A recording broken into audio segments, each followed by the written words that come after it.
Assalamualaikum warahmatullahi wabarakatuh.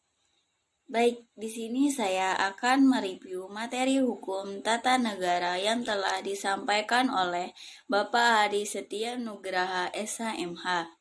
Di sini saya akan mereview beberapa materi yang telah dijelaskan oleh beliau. Beberapa materi itu tersebut yaitu pertama yaitu asas-asas hukum tata negara, kedua perundang-undangan di Indonesia, ketiga pemerintahan daerah, keempat hukum acara, dan kelima itu penafsiran dalam hukum tata negara. Baik, sebelum saya membahas kelima materi tersebut, saya sebelumnya akan menjelaskan apa itu hukum tata negara dan apa saja yang ada dalam subjek hukum tata negara. Baik, di sini saya akan menjelaskan terlebih dahulu hukum tata negara. Hukum tata negara itu sendiri memiliki arti bahwa semua masyarakat hukum, atasan, dan bawahan menurut tingkatannya dan menentukan organ-organ atau lembaga dalam masyarakat hukum yang bersangkutan dan menentukan susunan dan wewenang organ-organ atau lembaga-lembaga yang dimaksud.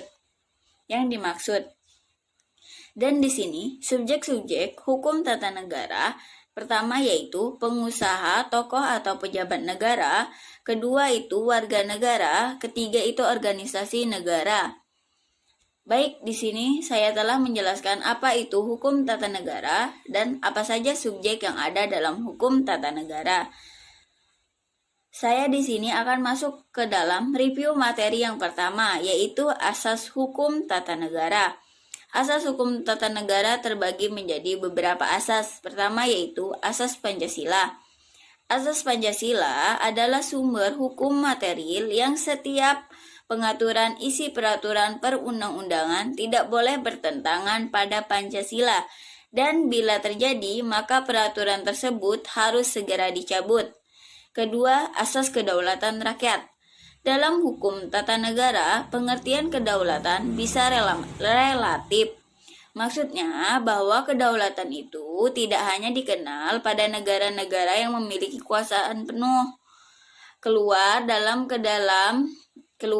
ke dalam, tapi juga dapat dikenal kepada negara-negara yang berhubungan pada sebuah perjanjian yang terbentuk traktat atau dalam bentuk konfederasi. Kedaulatan tersebut tidak terpecah-pecah karena dalam suatu negara hanya ada satu kesatuan yang tertinggi. Setelah itu adalah asas negara hukum. Asas negara hukum adalah negara yang berdiri di atas hukum yang menjamin keadilan bagi warga negaranya. Keadilan adalah syarat bagi tercapainya kebahagiaan hidup untuk warga negaranya. Dan sebagai dasar daripada keadilan perlu diajarkan rasa susila pada setiap manusia supaya tidak menjadi warga negara yang baik, supaya dia menjadi warga negara yang baik. Demikian pula peraturan hukum yang sebenarnya hanya ada bila peraturan hukum itu mencerminkan keadilan bagi pergaulan hidup antara warga negaranya. Kemudian asas pembagian kekuasaan. Asas pembagian kekuasaan memiliki arti beda dari pengertian pemisahan kekuasaan.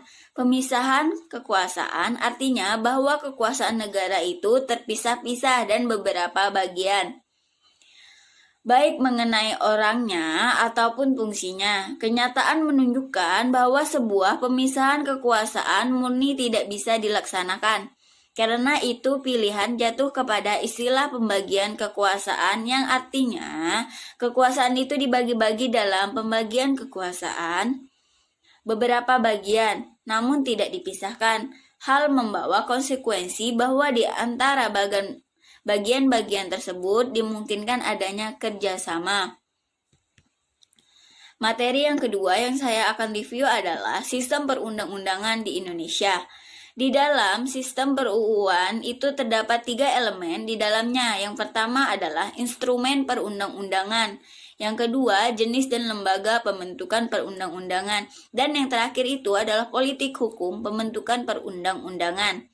Di elemen kedua itu terdapat beberapa istilah. Pertama, legislative review ialah evaluasi atau pengujian undang-undang yang dilakukan oleh lembaga legislatif. Yang kedua adalah executive review, ialah evaluasi terhadap perundang-undangan dan peraturan perundang-undangan sebagai pelaksanaan perintah undang-undang. Yang terakhir itu adalah judicial review, yaitu evaluasi atau pengujian terhadap produk hukum yang ditetapkan oleh cabang kekuasaan yang dilakukan oleh eksekutif, dilakukan oleh lembaga yudisial. Dan materi seterusnya yang saya akan review adalah pemerintahan daerah. Sebagaimana pasal 18 Undang-Undang Dasar Negara Republik Indonesia tahun 1945 berbunyi, Negara Kesatuan Republik Indonesia dibagi atas dibagi atas daerah-daerah provinsi. Daerah provinsi itu dibagi atas kabupaten dan kota. Yang tiap-tiap provinsi, kabupaten dan kota itu mempunyai pemerintahan daerah yang diatur dengan undang-undang. Di dalam pemerintahan daerah itu terdapat desentralisasi, asas otonomi, otonomi daerah, dan dekonsentrasi. Menurut Undang-Undang Nomor 23 Tahun 2014, daerah itu terbagi menjadi 3 daerah. Pertama yaitu provinsi, kota, dan kabupaten. Pemerintahan daerah diselenggarakan oleh kepala daerah, DPRD, dan dibantu oleh perangkat daerah. Dan yang keempat yang akan saya review itu adalah hukum acara MK. Hukum acara MK adalah yang mengatur prosedur dan tata cara pelaksanaan yang dimiliki oleh MK. Hukum acara MK itu termasuk dalam hukum formil. Di sini yang menjadi sumber dari hukum acara MK ada 2, ada secara langsung dan secara tidak langsung. Yang menjadi sumber secara langsung itu adalah Undang-Undang MK, PMK, dan jurisprudensi MK.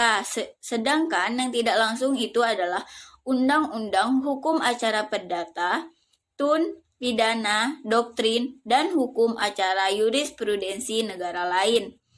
Tahapan di sini persidangan MK itu yaitu pemeriksaan pendahuluan, pemeriksaan persidangan, dan putusan.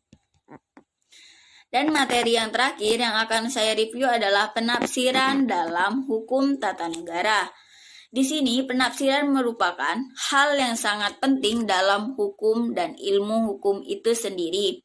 Karena penafsiran merupakan metode untuk memahami makna yang terkandung dalam teks-teks hukum untuk dipakai di dalam menyelesaikan kasus atau mengambil keputusan.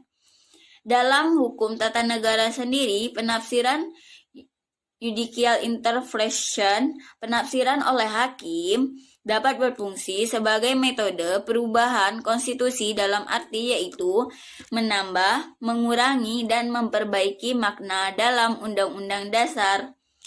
Menurut Utrecht tentang metode penafsiran ini, Utrecht itu adalah merupakan sumber dari Belanda yang buku kita baca. Utrecht memberi penafsiran menurut arti kata atau istilah, yaitu hakim wajib mencari arti kata dalam undang-undang dengan cara membuka kamus bahasa atau meminta keterangan ahli bahasa.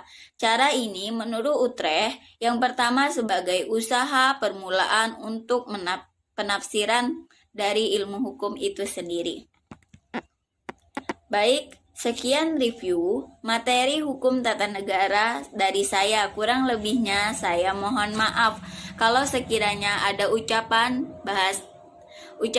dan bahasa dari review materi saya di atas. Mohon dimaafkan. Wassalamualaikum warahmatullahi wabarakatuh.